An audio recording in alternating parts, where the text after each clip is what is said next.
SIR வரைவு வாக்காளர் பட்டியல் வெளியிடப்பட்ட நிலையில் சென்னையில் விடுபட்ட வாக்காளர்கள் பெயர் சேர்த்தல் தொடர்பாக நடைபெற்று வரும் முகாம்கள் வெறிச்சோடி காணப்படுகின்றன. விவரங்களுடன் செய்தியாளர் ஜெபசன் இணைப்பில் இருக்கிறார். வணக்கம் ஜெபசன், விவரங்கள்.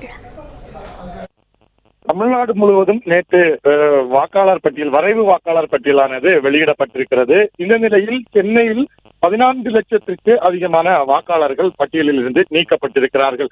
இந்த வாக்காளர்களை மீண்டும் அந்த பட்டியலில் சேர்ப்பதற்கு, புதிய வாக்காளர்கள் சேர்ப்பதற்கு வேறு ஏதேனும் அதில் பிரச்சனைகள் இருந்தால் அதை தீர்த்துக் கொள்வதற்காக 2 நாட்கள் சிறப்பு முகாமானது அறிவிக்கப்பட்டிருந்தது.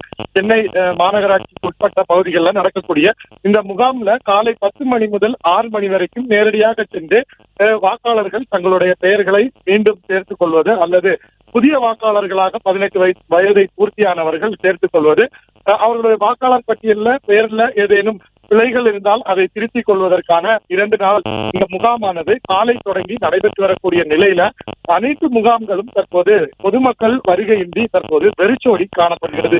அவ்வப்போது 1-2 நபர்கள் மட்டும் புது வாக்காளர்கள் நேரடியாக தங்களுடைய வாக்காளர் பட்டியலில் தங்களுடைய பெயர்களை இணைத்துக் கொண்டிருக்கிறார்கள். சிலர் ஆங்காங்கே தங்களுடைய வீடுகள்ல அந்த எஸ்ஐஆர் படிவங்கள் கொடுக்கும் போது இல்லாதவர்கள் தற்போது அவர்களுடைய பட்டியல்ல பெயர் வராமல் இருக்கிறது. அவர்கள் நேரடியாக சேருவதற்காக புதிய படிவம் எண் 6 அவர்களுடைய பெயர்களை சேர்த்து மீண்டும் வாக்காளர்களாக சேர்க்கக்கூடிய நிலை உருவாகி இருக்கிறது. ஆனால் இன்றும் நாளை மட்டுமே இந்த சிறப்பு முகாமானது நடைபெற இருக்கிறது.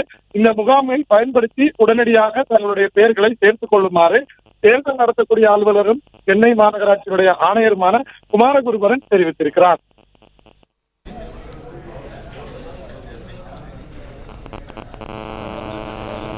ஜெபசன், விவரங்களுக்கு நன்றி.